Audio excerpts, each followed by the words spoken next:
Hi guys, my name is Adri and welcome to the Lazy Arts channel. I had the pleasure to pattern test for a sewist I follow on Instagram. Her handle name is Sewing Mela and she has some really beautiful designs, and I got a chance to test her Emilia blouse pattern, and I thought I will take you along the process, how I made the version that I chose, and show you the end result. And naturally, I can't start the video without sharing the time and money I spent on this project.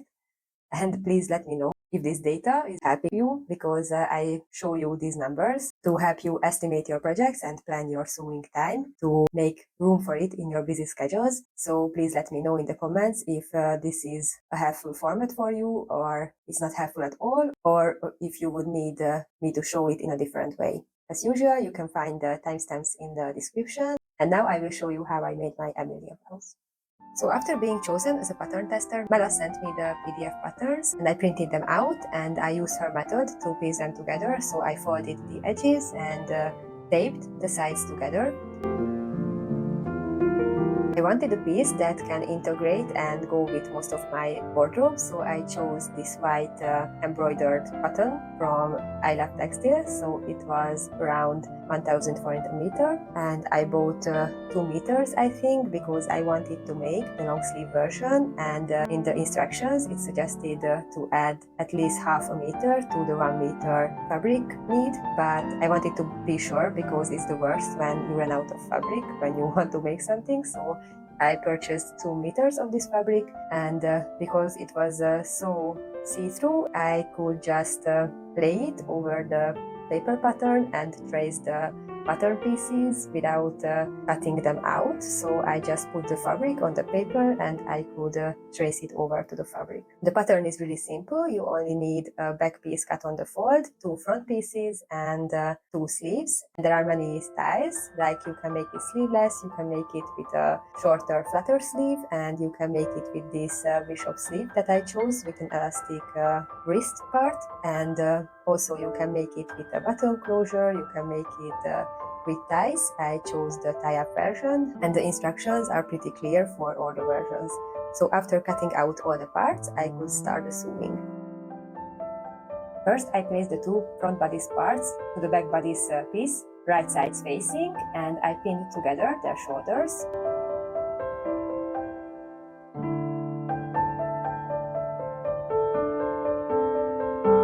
And I sewed them with the provided 1 cm seam allowance and a normal straight stitch. Next, I had to sew together the sides of the bodice panels, so I remained with right sides facing and pinned and sewed together 2 sides of the bodice with the same seam allowance.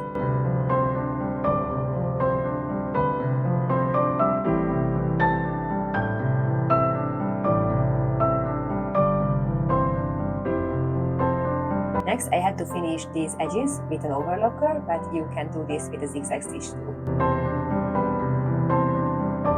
Then I went to the ironing board and I ironed the seams towards the back of the bodice.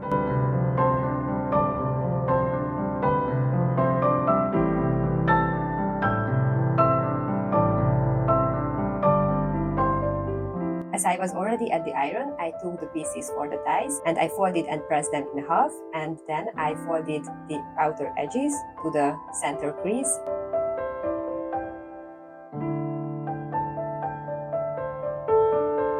And for the finer form, I folded the tie in half again, and I gave it a good press with my iron. I repeated this process for all the 4 tie pieces. To get a clean edge for the ties, I used a clever hack I saw on Instagram. So I took one end of the tie and I folded out 1/2 of the tie, folded in about 1 cm on the top, and then I took the folded out edge and tugged it under the folded down 1 cm part. So in this way, I had all the raw edges enclosed into the tie. Then I sewed along the open edge of all the 4 ties.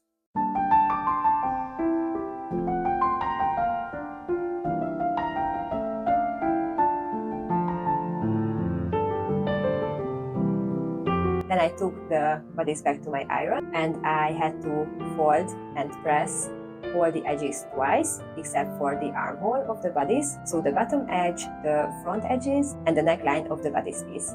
I won't lie, this part was a bit fiddly, but the instructions were pretty helpful and clear on how you have to do this and in what sequence. And honestly, this was like the hardest part of this whole project, so overall it is still pretty simple. After pressing and before sewing, I had to place my tie pieces into the front of the bodice.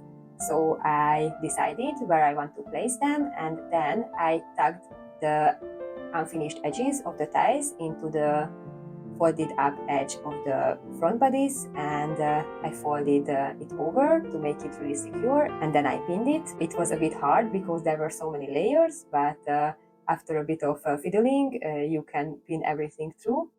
And then I took to my sewing machine, and with a normal straight stitch, I sewed all along the edge, pivoting at the corner parts.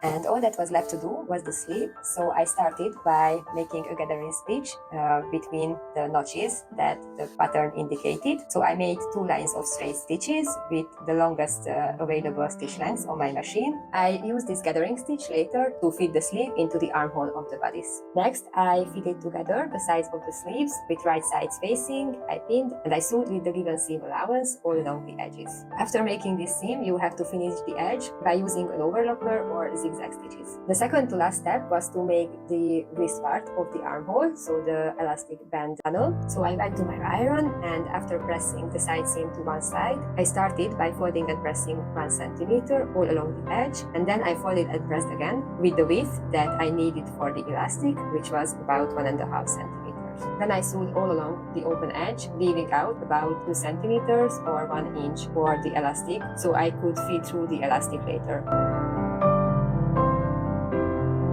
I've cut a piece of elastic that would sit comfortably on my wrist, and then I've put a safety pin on one end of it and fitted it through the tunnel that I just made. Don't forget to pin the end of your elastic if it seems it will go through the hole, so you won't have to hunt for it later.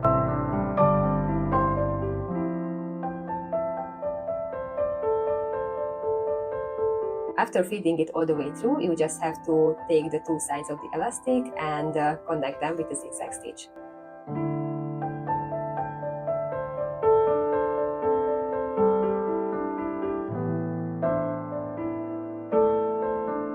I like to go back and forth a few times to make it really secure. Then you can just stretch the wrist part for the elastic to go back into the hole completely, and you just have to close up the hole with a normal straight stitch.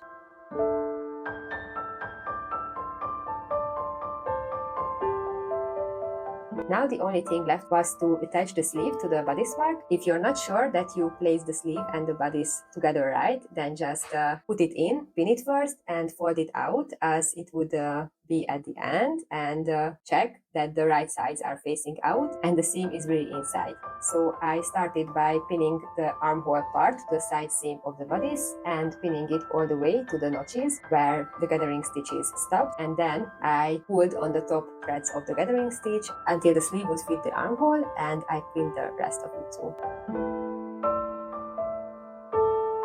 Then I just sewed with the given seam allowance all over the edge, and I finished the fraying edge with an overlocker, or you can use a zigzag stitch too.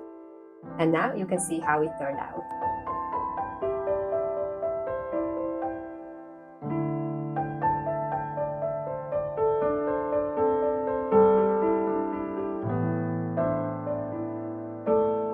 I was pretty happy with this pattern and I really enjoyed making it. It was a really easy make, especially with the clear instructions, and I really love how it turned out. My favorite parts are the sleeve. I really love a bishop sleeve. I put it on most of my designs and makes, and also I really love this tie-up design at the front, and actually this is the reason I like this so much that I put it on my button-up floral dress design that I shared a tutorial about earlier.